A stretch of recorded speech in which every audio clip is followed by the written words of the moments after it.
오늘은 누가복음 138번째 시간입니다. 다윗의 주 대신 예수 그리스도라는 제목으로 누가복음 20장 41절에서 44절까지 말씀을 전하도록 하겠습니다. 예수님이 이제 예루살렘에 입성하시고 성전에서 많은 가르치심을 베풀 때 이제 사두개인, 그러니까 제사장 계급으로 통용될 수 있을 거예요. 그런 사두개인들과 마찰을 일으키시게 되었고, 굉장히 큰 마찰이죠.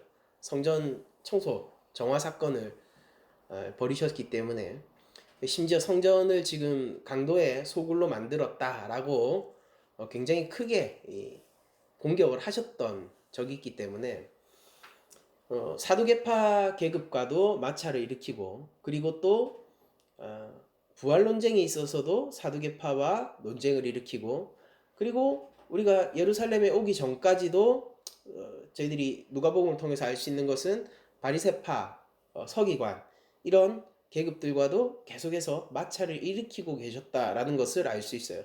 예수님은요, 많은 제자를 거느리고 있었고, 그리고 그를 지지하는 사람들이 많았습니다. 그러니까 세력이 컸죠. 한마디로 얘기하면은 세력이 컸어요. 그럼에도 불구하고 그런 많은 지지자들이 있음에도 불구하고 예수님은 참 제자를 찾기 위해서 그런 무리들을 떠나셨던 것 같고요. 그리고 또한 당시 있었던 유대 종교 지도자들과 늘 마찰을 일으키고 있었던 것 같습니다. 그러니까 세력을 가지고 있는 사람이 그 세력을 올바로 권력을 위해서 쓰는 방향은 아니었던 거죠. 오히려 세력을 흩어버리는 형태로 사역을 하셨던 것 같은데, 그렇게 계속 사역을 하시다가 이제 예루살렘에 들어와서도 그런 사역들이 더욱더 격화되어서 지속되고 있고, 또한 예수님이 이제 이런 한 가지 화두를 이 이스라엘 전체 가운데 던지고 있는 겁니다. 유대인들 전체 가운데.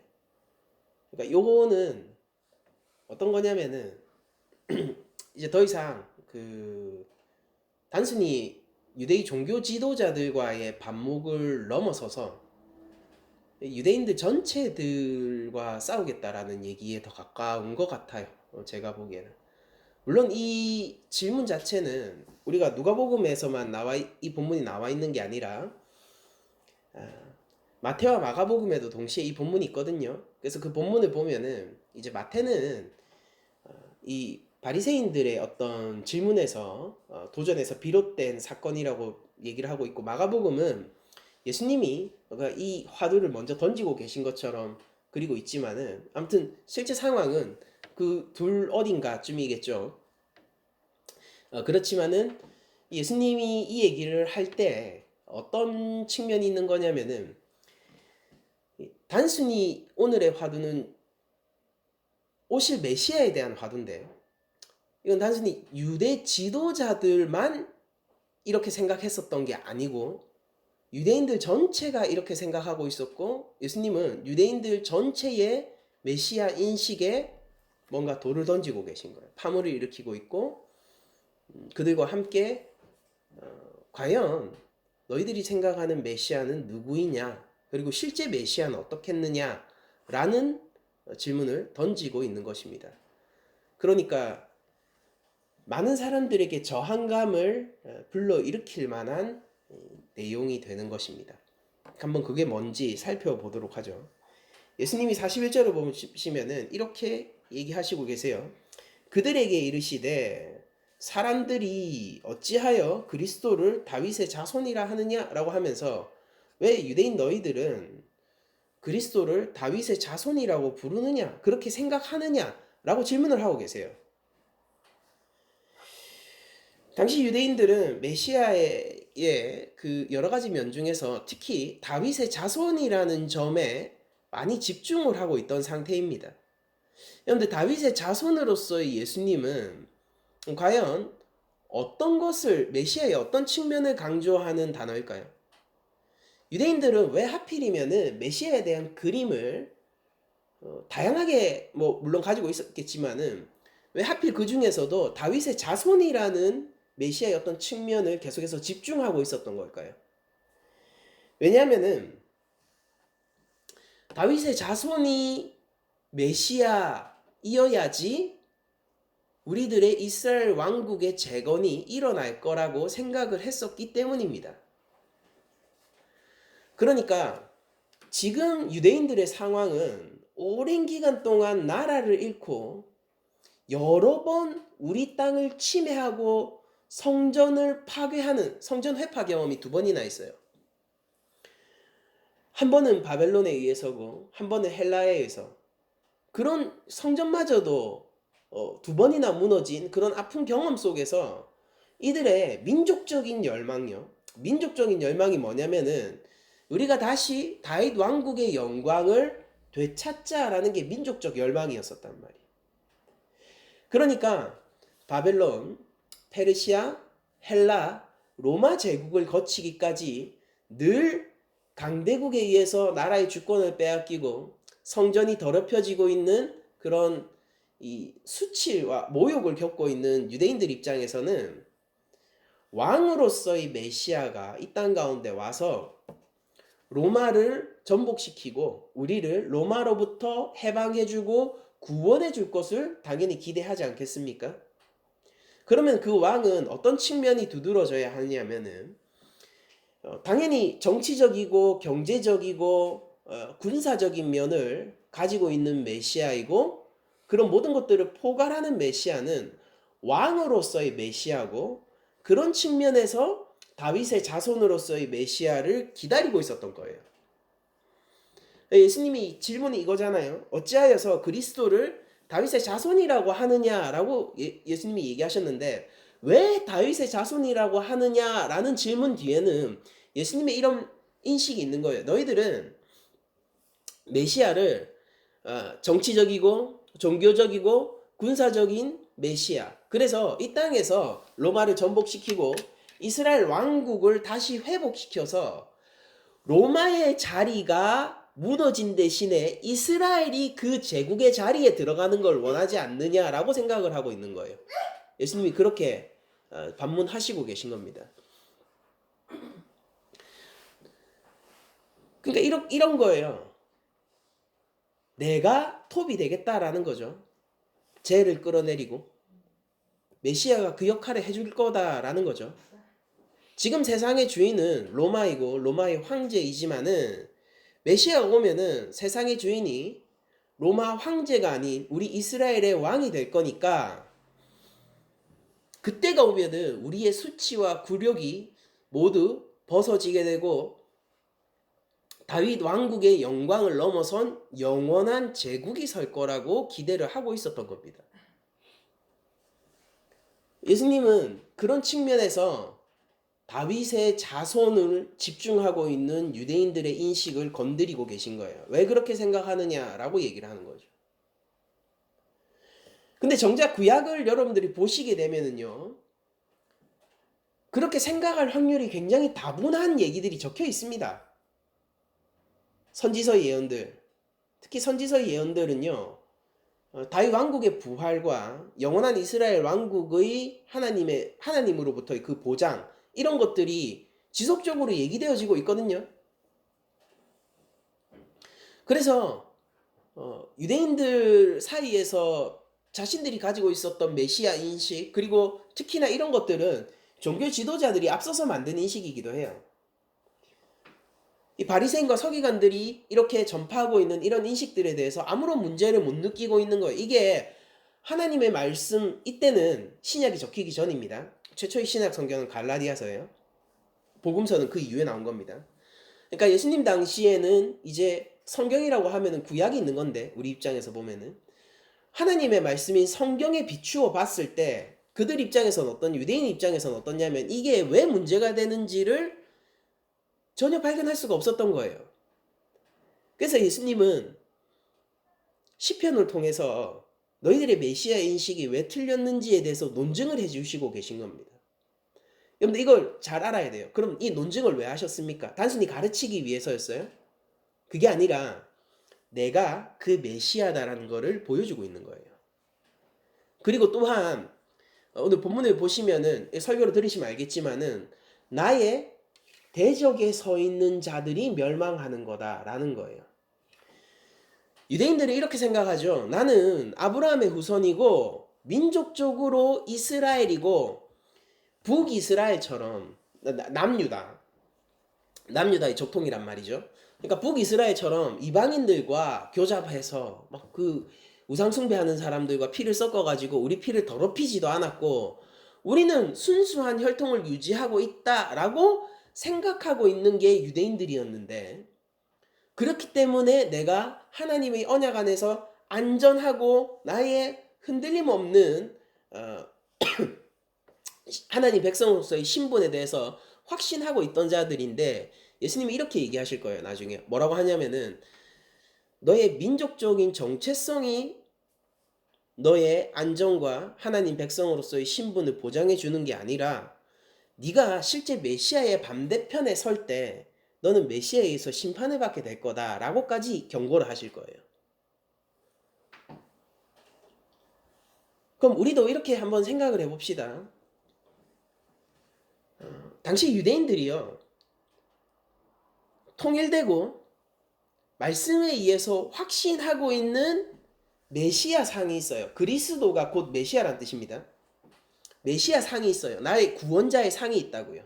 구세주의 상이 있는데 그 상이 이 전체적인 공동체 안에서 합의를 이루고 있다는 것만으로는 충분치 않았었다는 사실을 저희들이 발견하게 되고 중요한 건 뭐냐면은 우리가 대부분이 그렇게 인식하고 있다가 중요한 게 아니고 실제 메시아가 그분이 맞는가 아닌가에 대해서 아는 게 더 중요하다는 사실을 오늘 본문에서도 한번 배울 수 있는 거죠. 그러니까 유대인들이 기다린 게 예수님이 맞거든요. 근데 그들은 어떤 식으로 어떻게 보면 이렇게 하는 거예요. 예수님에 대해서 기다리고 있고 예수님에 대해서 알고 있다라고 생각했는데 그 얼굴을 다르게 기억하고 있고 그 키를 다르게 기억하고 있고 그 옷을 다르게 기억하고 있고 그 목소리를 다르게 기억하고 있고 그 성격과 그의 발걸음과 그의 행동들을 다 왜곡해서 기억하고 있는 거예요. 그럼 이제 질문이에요. 그들이 그리스도라고 부르고 메시아라고 부르지만은 그들의 인식 속에 있는 그들이 생각하고 있는 메시아가 왜곡된 형태의 메시아면은 그들이 부르고 있는 메시아가 실제 메시아입니까? 아니죠. 오히려 실제 메시아가 왔을 때 그들은 뭐라고 얘기를 할 거냐면은 너는 메시아가 아니야라고 얘기를 할 거예요. 그럼 유대인들이 왜 메시아 상을 왜곡하게 되었습니까? 역사적 아픔 때문이죠. 공감 가능해요. 그렇지만 중요한 건 뭐냐면은 그럼에도 불구하고 그들은 그들의 욕심을 따라서 메시아 상을 자신들이 원하는 것으로 바꿔놓은 겁니다. 그러니까 뭐 눈에는 뭐만 보이죠? 군사적이고 왕국적인 메시아 그리고 경제적이고 정치적인 메시아를 원했었기 때문에 그들의 소망의 안경을 따라서 구약을 쫙 훑어봤더니 진짜 그런 메시아가 올 것 같은 거예요. 여러분들 전제라는 거는 이미 답을 가지고 있는 경우가 많죠. 그러니까 그들은요, 정말로 하나님의 말씀을 듣기 위해서 성경을 펼친 것이 아니라 자신들의 소망이라는 창을 이미 가지고 있었고 자신들이 원하는 로마를 끌어내리고 그 자리에 자신들이 가고 싶은 그 열망의 안경을 쓰고 성경을 보니까 성경이 그렇게 보이게 된 겁니다. 그래서 메시아에 대해서 부르짖고 메시아를 기다리던 사람이 실제 메시아가 오니 박해하고 십자가에 못 박아서 죽이더란 말이죠. 예수님이 왜 여기서 메시아 논쟁을 하는 겁니까? 실제 메시아가 성전에 왔어요. 실제 메시아가 성전에 왔어요. 그런데 거기에서 보이는 행태는 뭐냐면은 그 메시아를 대적하고 있는 거예요. 이게 예수님께서 메시아 논쟁을 이들에게 던진 배경이 되는 거죠.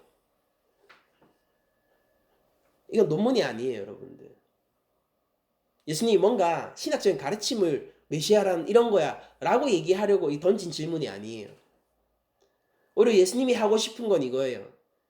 왜 너희는 지금 나를 따르지 않느냐라고 경고하고 싶은 겁니다. 너희들은 왜 자신의 마음의 소망과 욕망을 따라서 메시아를 바라보기를 원하냐? 실제 메시아를 메시아 그대로 바라보고 나를 주요 그리스도라고 고백해야 되지 않느냐라고 경고를 하시고 계신 거예요. 하나님의 아들 독생자가, 여러분들 생각해 보세요. 성전에 계세요. 성전을 누가 명령하셨을까요? 성전의 근원, 성전은 명령하시니, 그리고 성전 가운데 머무시면서 이스라엘을 그 광야 가운데서도 보호하시고 다스렸던 분이 누구죠? 예수님이에요.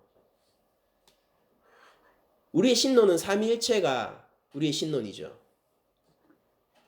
영원하신 하나님, 영존하시는 아버지, 창조주 대신 독생자 예수 그리스도가 성전을 명령하신 분이면서 성전에 임재하신 분이었고, 그 이스라엘을 광야 가운데서도 보호하고 지키며 그들이 인도하셨던 왕이란 말이에요.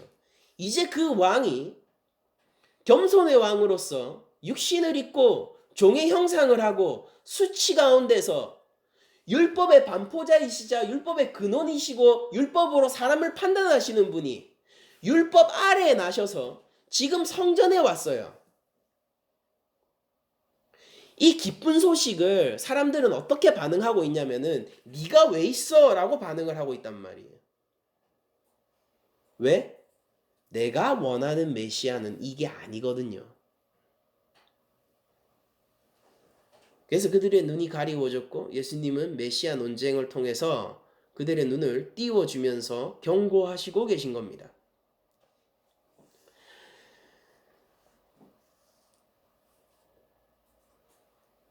예수님은 결국 오늘 논쟁을 통해서 메시아라는 것은 다윗의 자손이라고 불리는 것, 이걸 부정하고 싶은 게 아니에요. 다윗의 자손이라고 불리는 그 개념을 품고 더 초월하여서 훨씬 큰 개념이 메시아의 개념이다라는 것을 설명해 줄 겁니다. 그걸 알려주고 싶은 거예요. 달리 얘기하면 이런 거죠. 너희들이 너희 마음의 욕심과 욕망에서 벗어나 실제 하나님이 말씀하신 말씀으로 메시아를 한번 되새겨봐. 그럼 너희들이 나를 못 알아볼 수 있겠니? 라고 얘기를 하고 있는 거예요. 자, 한번 보죠. 예수님이 뭐라고 논증하시는지. 예수님의 논증은 이래요. 42절에 시편에 다윗이 친히 말하였으되 시편 110편입니다. 여러분들 주보에 제가 그 시편 110편을 전체를 옮겨놨으니까 여러분들 참고하시길 바래요. 시편에 다윗이 친히 말하였으되 주께서 내 주께 이르시되 내가 네 원수를 네 발등상으로 삼을 때까지 내 우편에 앉았으라 하셨도다 라고 얘기를 했습니다. 그러니까 이게 다윗의 시고 제왕시라고 불리는 장르거든요. 왕과 관련된 그런 시입니다. 그 시편 가운데서도 장르 가운데서도. 근데 그때 다윗이 자신의 후손을 가리켜서 이 자기가 온전히 하나님의 이 나라 하나님 제사장 나라의 왕으로서 온전한 통치를 벌이지 못했단 말이에요. 그런데 자신은 실패했지만은 그러나 나의 후손으로서 새롭게 세워질 왕은 하나님의 이상적인 통치를 이스라엘에 가지고 올 거다라는 소망과 기대와 선포를 하고 있는 게 시편입니다. 그냥 구약 안에서 보면은 그럼 이 인물에 제일 가까운 건 솔로몬이 될 거예요. 그렇죠? 근데 이상한 것은 뭐냐면은 다윗이 자신의 후손을 가리켜서, 특히 이것이 만약에 정말로 솔로몬을 가리키는 거라면은 자기 아들을 향하여서 주라고 부르고 있다라는 지점입니다. 여러분들 주라고 얘기하는 거는 우리가 정말로 높은 사람에게 붙이는 것이거나 아니면은 하나님께 붙이는 호칭이에요. 그리고 심지어 여기에 있는 시편 10편에 등장하는 왕은요. 예수님이 시편 110편 1절을 인용하신 거거든요. 시편 110편 1절에 등장하는 왕은 하나님 우편에 앉아 있어요. 그러니까 이게 인간적인 왕이라는 생각이 들기보다는 천상의 왕으로서의 성격이 굉장히 강해 보입니다. 그리고 다윗은 그를 향하여서 나의 후손이라고 부르는 것이 아니라 내 씨라고 부르는 것이 아니라 주라고 부르고 있다는 점을 예수님은 지적하고 있는 거예요. 그러면서 이렇게 반문하시는 거예요. 그러니까 44절 그러니까 다윗이 그리스도를 그러니까 메시아를 주라고 말했다고 한다면은 어떻게 다윗의 후손 다윗의 자손으로 오는 그 메시아가 다윗의 후손일 수 있겠느냐라고 반문을 하시는 거죠. 이거는 다윗의 자손이라는 개념을 무너뜨리는 게 아니라 메시아는 다윗의 자손이라는 것 이상의 개념을 가지고 있다는 것을 알려주시는 거예요. 자, 그러면은 하나님 우편에 앉아서 원수들을 발등상 되게 할 때까지 통치하는 그 왕의 그림이 시편 110편에 어떻게 그려져 있는지 한번 보도록 합시다. 이게 예수님이 지금 가지고 오고 계시는 메시아 상이거든요. 한번 주보를 참조해 보시고 제가 한번 읽어볼 테니까 시편 110편을 한번 따라서 눈으로 따라와 주시기 바랍니다. 시편 110편 1편에서 1절에서 7절까지 제가 한번 쭉 읽어볼게요. 여호와께서 내 주에게 말씀하시기를 하나님과 주가 분리되어 있습니다. 근데 이 주를 가만 보면 하나님 같아요. 여호와께서 내 주에게 말씀하시기를 내가 네 원수들로 네 발판이 되게 하기까지 너는 내 오른쪽에 앉아 있으라 하셨도다. 자, 통치가 언제까지요? 원수들이 다 쓰러질 때까지 통치하는 왕이에요. 그렇죠? 여호와께서 시온에서부터 주의 권능의 규, 이거 지팡이란 소리입니다. 권능의 규를 내보내시리니 주는 원수들 중에서 다스리소서. 그러니까 다윗이 이렇게 찬양하고 있는 거예요. 주, 하나님 우편에 앉아 있는 그 나의 후손으로서 이스라엘의 왕을 이렇게 찬양하고 있는 겁니다. 주의 권능의 날에 보세요. 권능의 날에 주의 날, 여호와의 날, 권능의 날 굉장히 이 시편 110편은 이 가만히 보면은 묵시적인 그리고 종말론적인 구도를 굉장히 강하게 띄고 있죠. 대놓고 띄고 있죠. 주의 권능의 날에 주의 백성이 거룩한 옷을 입고 즐거이 헌신하니 새벽 이슬 같은 주의 청년들이 주께 나오는도다 라고 얘기를 하고 있고요. 주의 오른쪽에 계신 주께서 자, 첫 번째 주는 주 여호와 하나님 주고요. 그 오른쪽에 계신 주는 자신의 후손으로 다윗의 후손이지만 그러나 다윗이 주님이라고 부르는 그 주예요. 주의 오른쪽에 계신 주께서 그의 노하시는 날에 보세요. 주의 권능의 날과 대응하는 게 주의 노하시는 날이죠. 그 날에 왕들을 쳐서 깨뜨리실 것이라 문 나라를 심판하여 시체로 가득하게 하시고 와 이거 그림이 엄청 다르다 그쵸? 권능의 날에는 무슨 일이 벌어졌어요? 하나님의 백성들이 거룩한 옷을 입고 막 청년들이 찬양을 하면서 하나님을 즐거워하는 이런 권능의 날이 표현되면서 동시에 그날은 심판의 날이고 진노의 날인데 그날에 시체가 가득 쌓이게 될 거라는 굉장히 무서운 얘기를 하고 있는 겁니다. 시체로 가득하게 하시고 여러 나라의 머리를 쳐서 깨뜨리시며 길가의 시냇물을 마심으로 그의 머리를 드시리로다. 이게 바로 시편 110편에서 얘기하고 있는 다윗의 후손으로서 하나님의 온전한 통치와 이상을 실현할 왕 다윗의 후손이에요.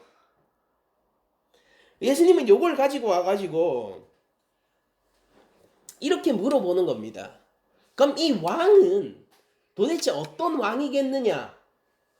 이 메시아는 어떤 메시아이겠느냐라고 물어보고 있는 거예요. 그러니까 예수님은요 공식적으로 시편 110편을 메시아와 관련된 시임을 확정하시고 계신 거고요. 사람들에게는 다윗의 후손이 너희들이 원하는 그런 왕이라면 너희들 마음속에 품고 있는 그런 왕이라면 이 후손이 벌일 일과 너희들 마음속에 품고 있는 그 왕이 벌일 일들 사이에 어떤 관계가 있겠느냐라고 얘기를 하고 있는 거예요.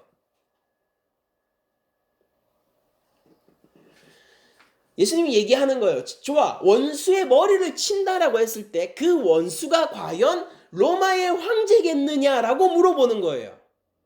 무서운 건 뭐냐면 예수님은 암시적으로 이렇게 보여주시고 계신 것 같다는 거예요. 뭐냐면은 네가 나의 대적자이지 않니? 라고 물어보고 있는 것 같단 말이에요. 유대인들은 이렇게 생각하고 있어요. 메시아가 오면은 저 로마 황제 죽었어. 머리가 깨질 거야. 시체가 그득하게 되는 날이 올 거야. 나는 그 안에서 즐겁게 춤출 거야. 라고 생각을 하고 있는 겁니다. 나는 흰 옷을 입고 거룩한 하나님의 영광을 바라보면서 나는 즐거워할 거야. 누구의 자리에서? 저 황제의 자리에서. 그렇게 생각하고 있는 거예요. 근데 예수님은 이렇게 질문하는 거예요. 그래? 그렇다고? 자, 과연 머리가 깨지는 원수는 누구일까? 내가 메시아라는 거예요. 내 대적의 선자가 누구냐라는 거예요. 로마 황제는 심지어 이 구도에서 보면 2차적인 문제예요. 그는 신의 산 언약 밖의 백성이고 하나님을 시당초 알지 못했고 하나님을 따를 마음도 없었습니다. 그런데 하나님의 이름으로 메시아의 이름으로 실제 이 땅에 오신 하나님의 독생자이신 메시아를 반대하고 있는 이 유대인들은요. 하나님의 첫 번째 원수요. 하나님 우편에 앉아 권능의 날과 심판의 날을 가져오실 이 심판주의 첫 번째 치리 대상이 될 거라는 겁니다. 이것에 대해서 우리 교회는요. 오늘날 우리 한국 교회는 경고를 받아야 돼요. 저는 그런 생각을 가끔 해봐요. 우리가 정말로 예수님의 얼굴과 예수님의 용모와 예수님의 그 일하심과 예수님이 어떤 분인지에 대해서 우리가 동일하게 인식하고 있는가에 대해서 가끔씩 의구심이 들 때가 있단 말입니다. 예수님을 믿지 않는 자가 없어요. 그런데 정작 그 예수님에 대해서 들어보니까 내가 알고 있는 예수님이 아니라는 거예요. 양립할 수 없는 구주가 있더라는 겁니다. 그러면은 누구 한 명은 틀린 거겠죠. 무슨 얘기냐면은 둘 중에 누구 한 명은 예수님의 대적이란 소리예요. 여러분들 교회 나온다라고 해서 안심하지 마세요. 예수님이라는 말에 익숙하다고 해서 여러분들 안심하지 마세요. 그게 우리를 보여주는 게 아니에요. 유대인들도 아브라함의 자손이므로 내가 이스라엘의 이스라엘의 적통이므로 나는 하나님 백성으로서의 신분이 안전하다라고 생각을 했단 말입니다. 교회 등록돼 있는 게 우리를 살리는 게 아니에요. 새벽 기도 나온다고 그게 우리를 살리는 게 아니란 말이에요. 매주 교회 나와가지고 무슨 활동 열심히 한다고 그게 우리를 살리는 게 아니란 말이에요. 우리를 살리는 거는 오직 예수 그리스도의 십자가 보혈이고 여러분들 그 예수님은 다른 얼굴을 가지고 있지 않고 우리는 그 얼굴을 우리 마음대로 조작할 권리가 없어요. 우리는 예수님을 따라가는 자들이지 예수님의 얼굴을 성형수술 시켜가지고 내가 원하는 모양으로 바꾸려는 사람들이 아니란 말이에요. 많은 사람들이 하나님을 조작하고 하나님을 이용하려고 듭니다. 왜? 내 소망이 그러니까. 그러면 물어보고 싶어요. 당신의 소망이 중요합니까? 하나님이 더 중요합니까? 하나님이 중요하시다라는 말로 자신의 소망을 우상 삼고 있는 겁니다. 까놓고 얘기해서 이렇게 하면 어때요? 하나님이 그거 아닌데? 라고 그냥 얘기하시면 그럼 어떡할 거예요? 그거 아닌데? 해버리면 어떡할 거란 말이에요. 그때 승복 못하면은 예수님 당신 그리스도 아니니까 저기 골고다 같이 좀 따라갑시다 하라고 멱살 긁고 가서 십자가에 못 박아 버리는 겁니다.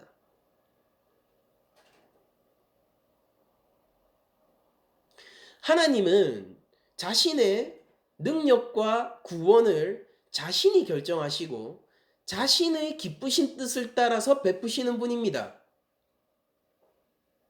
우리는 거기에 간섭하는 자들이 아니라 그것을 기뻐하고 찬양하고 받아들이고 순종하는 자들이에요.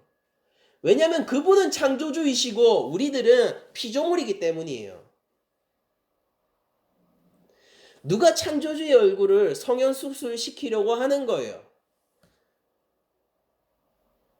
누가 예수 그리스도의 주되심의 모습을 바꾸려고 하는 겁니까?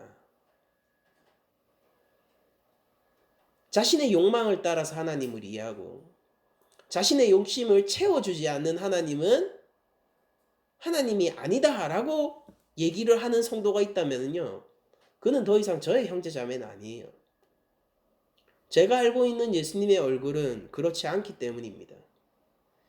예수님의 제자라고 하는 사람들은 예수님을 따라가는 자들이지 예수님을 멱살 잡고 끌고 가는 사람들이 아니란 말이에요. 여러분들 예수님을 멱살 잡고 끌고 갔던 사람들의 도착점은 언제나 예수님을 십자가에 못 박는 지점이었고, 예수님의 뒤를 따라가는 사람들의 지점은 언제나 내가 십자가를 지고 걸어가는 길이었단 말이에요. 우리는 하나님 안에서 안전해요. 이 철옹성 같은 하나님의 보호를 무너뜨릴 것이 무엇이 있습니까? 성령님의 내주하심과 성령님의 인치심을 떨어뜨릴 수 있는 것이 무엇이 있어요? 여러분들 제가 금요일 날마다 계시록 강해를 하고 있는데 요한계시록 보면은 요한의 논지가 이거예요. 우는 사자처럼 우리를 집어삼키려는 사단이 너무나도 힘이 없는 겁니다. 로마 황제가 초대교회 사람들을 끌고 가서 그 목을 쳤단 말이에요. 사자굴에 정말로 던졌단 말이에요. 그런데 그렇게 해도 하나님의 사랑과 하나님의 지키심과 보호하심에서 성도를 끊어낼 수가 없는 겁니다. 사단은 너무 나약한 거예요. 하나님은 그렇게 강한 겁니다. 그런데 그 하나님이 아닌 다른 하나님 밑에 있으면서 보호해주지 않는다라고 징징거리는 사람은 그건 뭔가 한참 크게 잘못 착각하고 있는 사람들인 겁니다.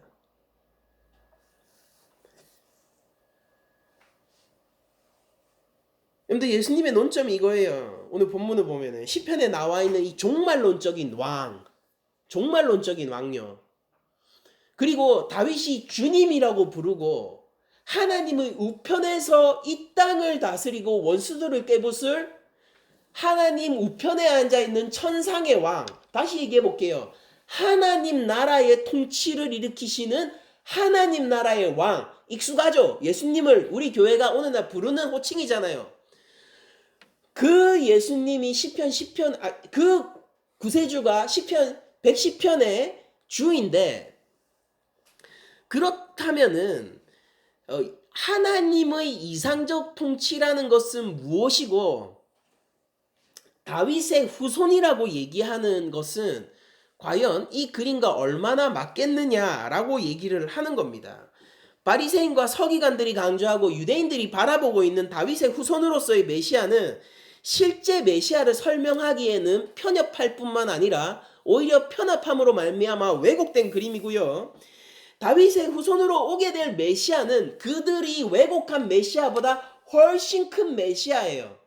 예수님이 그래서 그렇게 초라한 모습으로 그 앞에 서 있는 것이고, 그 큰 메시아를 다윗의 후손이라는 프레임 안에서 바라보던 바리새인들은 실제 더 큰 메시아임을 알아차리지 못하게 되는 거예요. 아이러니하게.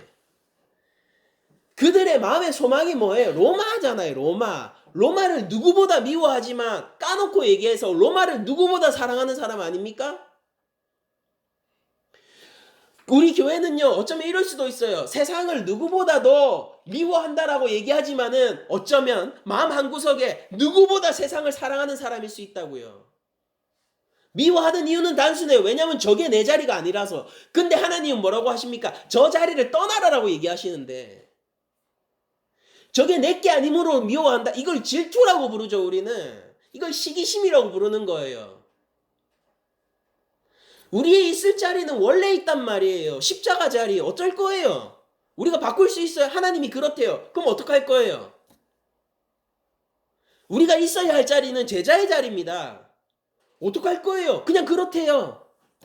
근데 거기가 영생의 자리이고 거기가 하나님 영광의 자리이고 거기서 우리가 하늘의 복과 축복을 받는 자리가 거긴데 그럼 그래도 포기하실 겁니까?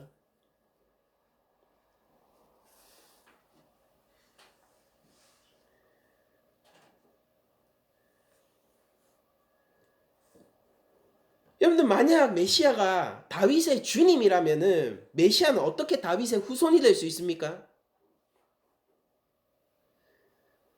만약 우리가 알고 있는 예수님이 우리 욕심의 후손이라면은 어떻게 예수님은 우리 욕심의 후손이 될 수 있을까요?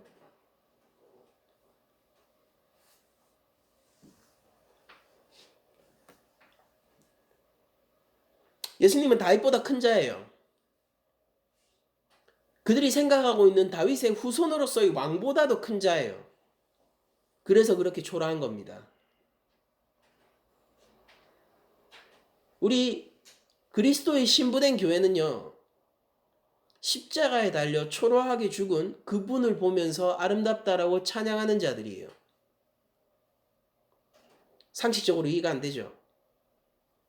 십자가 위에서 패배한 것처럼 보이고 군중들에 의해서 억울하게 죽임당한 것처럼 보이는 그분을 영광이라고 일컫고 이 세상의 주권을 가진 분이라고 인식하고 알아보는 게 그리스도의 신부로서의 교회입니다.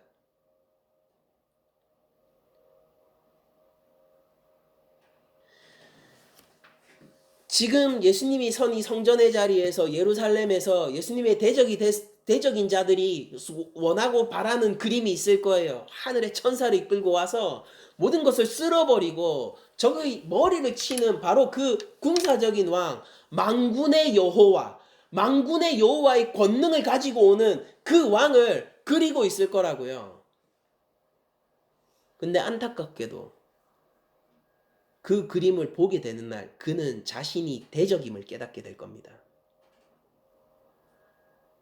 자신이 그렇게 바라던 그 영광으로 오는 메시아를 자신의 눈으로 목도하는 순간 사실은 내가 이 날을 바라지 않았어야 한다는 것을 깨닫게 될 거예요. 왜냐면은 지금 내 눈앞에서 나를 위해 거대한 겸손과 거대한 사랑과 거대한 희생과 한량없는 은혜로 나를 위해 죽으실 메시아를 그 큰 권능을 그 큰 승리를 깨닫지 못하기 때문이에요. 어떻게든 시선이 로마에 가 있는 거예요. 황제에 가 있는 겁니다. 거기 붙박혀가지고 떠날 줄을 모르는 거예요.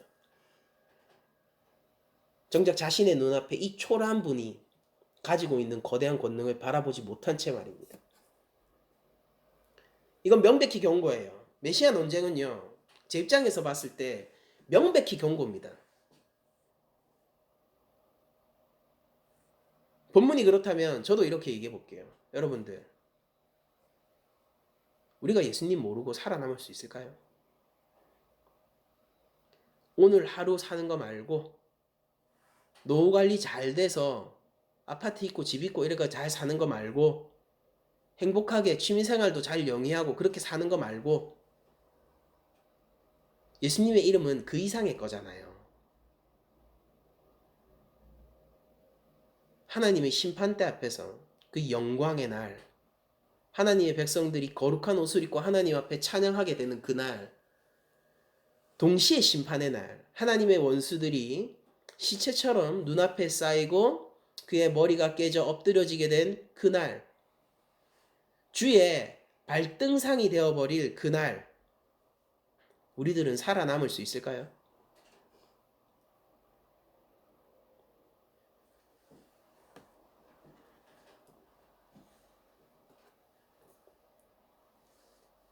이 영원한 나라, 심지어 시편 110편은요. 모든 그 시편들 가운데서도 이스라엘의 왕에 대해서 왕적인 직무와 제사장적인 직무를 동시에 결합하고 있는 유일한 시편입니다. 멜기세덱의 반차를 따라서 영원한 제사장이라고 그 왕을 동시에 표현하고 있죠. 그러니까 이것도 뭐냐면은 여러분들 다윗과 제사장 계열은 그때 이미 이제 그 정경 분리가 이루어져 가지고 다른 계통으로 가잖아요. 근데 그 왕을 제사장이래요. 이거 자체도 단순히 다윗의 후손을 가리키는 게 아니죠.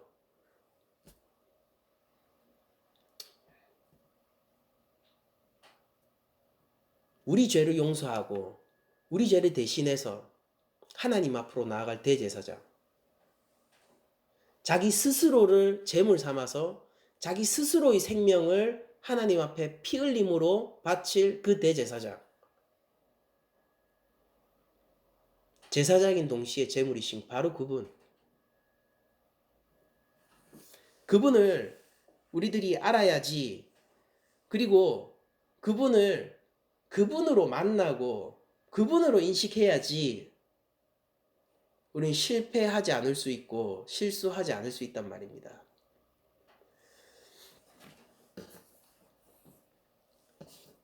유대인들이 나라의 재건설을 바라면서 로마 황제의 자리를 시시각각으로 노리고 있었던 것과 오늘날 우리들이 그냥 단순히 나에게 복 주고 나의 소원을 들어주시는 분이라고 하나님을 이용하고 있는 것과 과연 얼마나 차이가 날까요?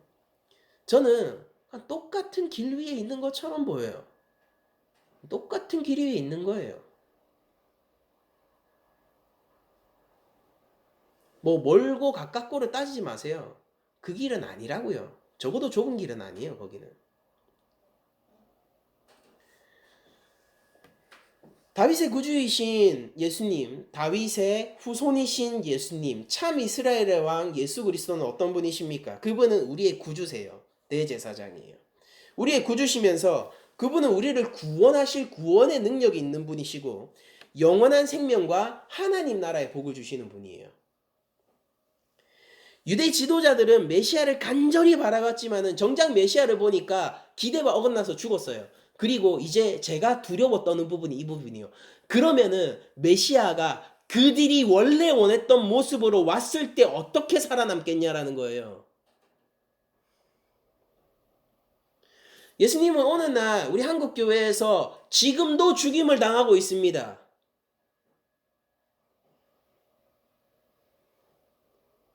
그리고 그들이 제 생각에는 하나님의 첫 번째 대적이에요.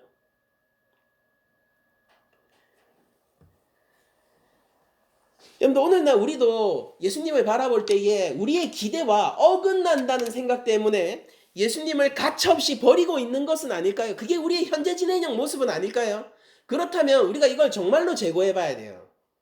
우린 정말로 그러지 말아야 한다는 것입니다. 중요한 것은 내가 예수님을 이랬으면 좋겠다 저랬으면 좋겠다 라는 소망보다 나의 마음보다 나의 욕심보다 실제 그분이 어떠한가 라는 지점이에요. 그러니까 전제를 다 내려놓고 편견을 다 내려놓고 내 생각을 내려놓고 말씀을 통해 예수님을 바라봐라라는 거예요. 성경에 기록돼 있잖아요, 예수님이. 그러면 그분은 어떤 분이냐라는 거예요. 그분을 받아들일 것인가 말 것인가의 문제입니다. 예수님을 조작할 수 없어요. 하나님을 조작할 수 없다니까요. 하나님을 내 욕망에 맞게 움직일 수 없어요. 하나님이 움직이시는 대로 우리가 움직여가는 거예요. 여러분들 그럼 우리가 마음을 한참 모아가지고 합심기도 해가지고 100일 동안 우리가 열과 성을 다해서 기도하면 하나님이 움직이셔야 합니까? 그분이 그래야 할 어떤 이유가 있어요?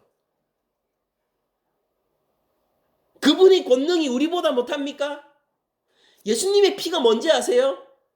창조주이신 그분의 피는요, 온 피조세계, 이 우주세계를 전체 합친 것보다도 가치 있는 게 그분의 피예요. 그분의 생명이란 말이에요. 우리가 고작 100명 모였다고 그걸 한 3일 정도 기도했다고 자지도 않고 24시간 하면은 그럼 24 곱하기 3 하면 얼마입니까? 72시간이에요? 72시간 기도했다고 그걸로 하나님이 가상하네 하고 움직이셔야 됩니까? 그분의 영광이 고작 그런 것입니까? 그분의 권능이 고작 그런 것입니까? 그분의 주권이라는 것이 고작 그런 것입니까? 우리가 하나님 나라 백성이라면서요. 그 백성이 왜 우리 왕의 영광과 주권을 알지 못하고 그분을 따라 사는 삶을 주저하느냐라는 거예요. 하나님이 왕이시잖아요. 그분이 하나님 나라를 우리에게 가져오셨다면서요. 누구도 이걸 심각하게 생각하지 않는 것 같단 말입니다. 성경에 나온 예수님을 정말 알고 계세요? 정말로 그분을 사랑하시는 거예요?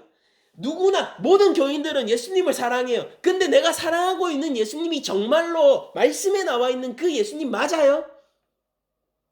뭐 때문에 예수님 사랑하는 거예요? 뭐 때문에? 저는 예수님이 저를 사망과 죽음 가운데서 구원해 주셔서 사랑하고 있어요. 하나님 앞에 내가 진 빚은 죄악이고요. 이 죄악을 주께서 탕감해 주셨기 때문에 내가 그분을 사랑합니다. 여러분들도 저와 동일한 이유로 주님을 사랑하시잖아요. 그 이외의 이유 때문에 사랑하는 게 아니지 않습니까? 그러면 충분한 거잖아요.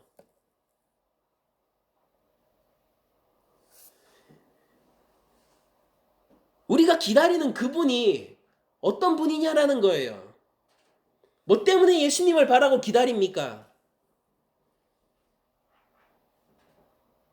왜 예수님 우리가 찾고 있느냐라는 거예요. 왜 소망하고 있느냐라는 거예요. 그 이유가 뭐죠? 이유가 뭐예요?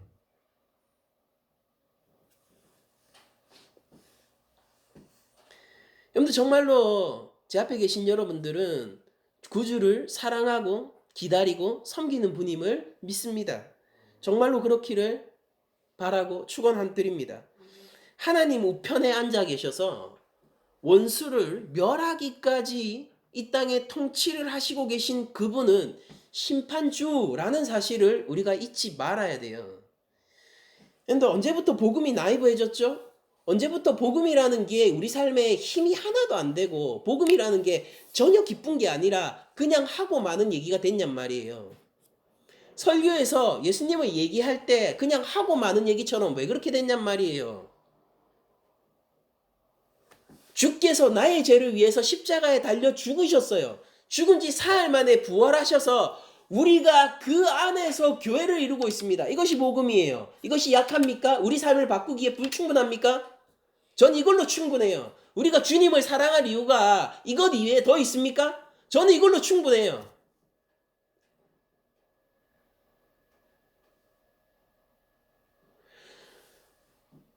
바꿔야 돼요. 내가 원하는 하나님의 그림을 그리고 그분을 만나려고 애쓰는 것이 아니라 하나님을 만나기를 애써야 하고 주께서 내 욕망을 이루어주기를 바라는 삶에서 내가 주를 따라가는 삶으로의 프레임 전환이 완전히 일어나야 되는 겁니다.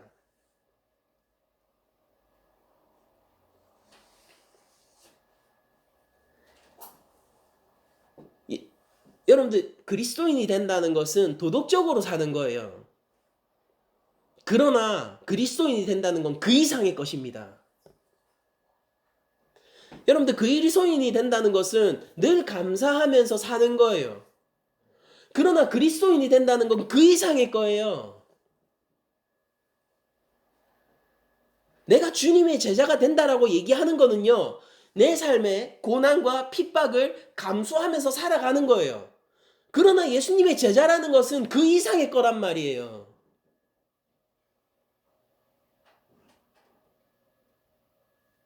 그리고 그 이상은 언제나 우리 주 예수 그리스도 그분 자체이십니다.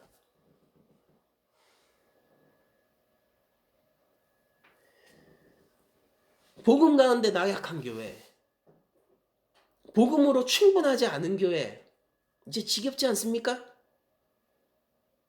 예수 그리스도의 이름 안으로 충분한 교회를 하나님은 바라고 원하시지 않을까요?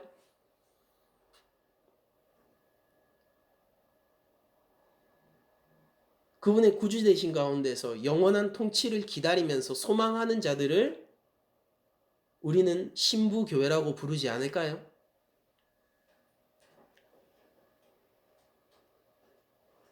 지금 한 줌의 아쉬움 때문에 영원한 생명과 영원한 쉼과 영원한 안식을 허락하신 하나님에게 대들지 않는 자가 성숙한 자녀가 아닐까요?